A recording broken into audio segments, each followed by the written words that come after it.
There is a temperature the human body cannot survive for long. For centuries, human civilization has adapted to changing climates, seasonal extremes, and regional weather patterns. But in recent years, something different has begun to emerge. Not just hotter days, but heat levels approaching the biological limits of human survival. In 2026, several major cities around the world moved dangerously close to that threshold. This wasn't just another summer, it was a warning line being crossed in real time. Across multiple continents, entire regions entered what scientists now call the expanding global heat belt, a growing zone of sustained extreme heat that no longer behaves like a temporary weather event. From South Asia to the Middle East, temperature records didn't just break, they shattered. And in many cases, they shattered repeatedly within the same season.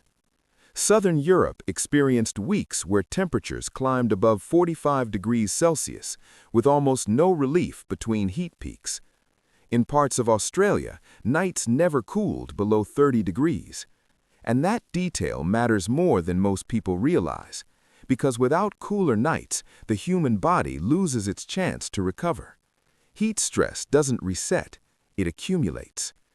But the real danger isn't the number you see on a thermometer. The true risk comes from something scientists call wet bulb temperature.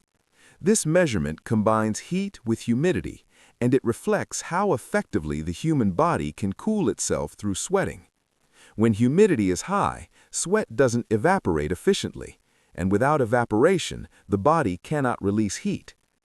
At a wet bulb temperature of 35 degrees Celsius, even a healthy adult resting in the shade with unlimited water can only survive for a few hours. In 2026, several major cities came alarmingly close to that limit. For the first time in modern history, climate stress wasn't just environmental, it became a measurable biological boundary. What makes this moment significant is not just the intensity of the heat, it's the speed of change. Climate models once predicted that widespread extreme heat zones would expand by around 2050 under worst-case scenarios. Instead, the shift is happening decades earlier. Adaptation timelines that once stretched across generations are now being compressed into years, and many systems, physical, economic, and social, are struggling to keep up. One of the main drivers behind this expansion is the increasing persistence of high-pressure systems. These atmospheric formations act like invisible domes, trapping heat over large regions. Sunlight continues to enter, but the heat cannot escape. The longer these domes remain in place, the hotter the land beneath becomes. And once the cycle locks in, it rarely breaks quickly or evenly. Some regions remain trapped under extreme heat for weeks at a time. The oceans are intensifying the problem in ways that are difficult to reverse. Warmer sea surface temperatures feed energy into the atmosphere, strengthening and stabilizing heat waves. This added energy allows extreme heat to travel deeper inland and last longer than it once did. Heat that previously passed through quickly now lingers. And when heat lingers, systems begin to strain. Infrastructure is often the first to show signs of stress. Power grids face simultaneous demand spikes as millions of air conditioners run at full capacity. During peak hours, some cities experience rolling blackouts, not because of damage, but because the systems simply cannot carry the load. Water systems face a different pressure. Reservoirs evaporate faster than they refill during prolonged heat and drought cycles. In agricultural regions, soil moisture disappears weeks earlier than expected, and drought spreads quietly into areas that once felt secure. Crops are especially vulnerable to repeated heat stress. Even short periods of extreme temperature during critical growth stages can reduce yields significantly. When these events occur year after year, harvests begin to fail more frequently. Global food markets react quickly to even small disruptions. Prices rise, sometimes within weeks. The pressure builds silently across households, supply chains, and national economies. Civilizations rarely collapse from a single dramatic event. They erode gradually under sustained environmental stress. Cities, ironically, amplify the very heat that threatens them. This is known as the urban heat island effect. Concrete, asphalt, and dense building materials absorb solar energy throughout the day. At night, instead of cooling quickly like natural landscapes, these surfaces release stored heat slowly back into the air. The result is minimal nighttime cooling, especially in densely populated neighborhoods. For millions of people without reliable electricity or cooling systems, relief simply isn't possible. Heat becomes inescapable, inside homes, on the streets, even after sunset. Healthcare systems are already seeing the consequences. Hospitals report increases in heat stroke, dehydration, kidney stress, and cardiovascular emergencies during extreme heat periods.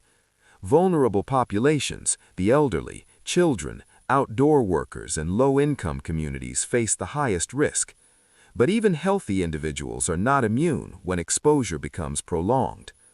As temperatures rise, outdoor labor becomes more dangerous. Construction slows. Agricultural work shifts to shorter windows. Transportation systems face delays and equipment failures. In some regions, work simply stops during peak heat hours. The economic impact builds quietly but steadily.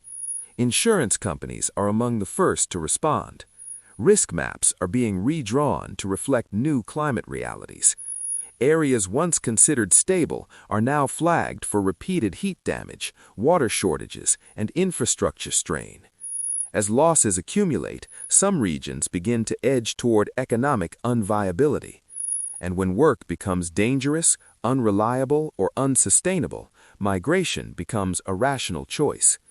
Climate is no longer just influencing weather, it is influencing where humans can safely live, work, and invest. Geographers and climate scientists are now observing a slow shift in the boundaries of habitability. The expanding heat belt is stretching beyond its historical limits. Regions once considered temperate are beginning to experience recurring extreme heat cycles. The shift isn't uniform. Some areas intensify faster than others. The pattern follows large-scale atmospheric circulation corridors, invisible pathways that trap energy over specific regions. Within these corridors, heat builds, persists, and returns more frequently. The physics behind this shift creates a troubling feedback loop. Higher temperatures increase evaporation from land and water surfaces. That added moisture increases atmospheric humidity. Higher humidity traps more heat, and trapped heat drives even more evaporation. The system begins to reinforce itself. Each extreme season increases the probability of the next. This is no longer a temporary anomaly tied to a single year. It is a structural climate shift unfolding over decades. The planet is entering what scientists increasingly describe as a new thermal era. An era defined not just by gradual warming, but by the growing frequency of extremes. Heat waves that once occurred once in a generation are now appearing every few years, and in some regions, every summer. The question is no longer whether the Earth is warming. The evidence is already visible. The more urgent question is becoming something else. Which regions will remain livable under sustained heat pressure? Because habitability is not defined by temperature alone. It depends on water availability, energy stability, healthcare capacity, economic resilience, and the ability of infrastructure to operate under continuous stress. Where these systems fail, the limits of human tolerance arrive much sooner. The expanding heat belt is not a distant future scenario. It is already forming, already shifting boundaries, already reshaping risk.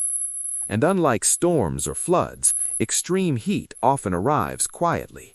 No landfall, no dramatic destruction in a single day, just rising temperatures, longer seasons, shorter recovery periods, and a slow accumulation of stress that becomes impossible to ignore. For now, adaptation remains possible.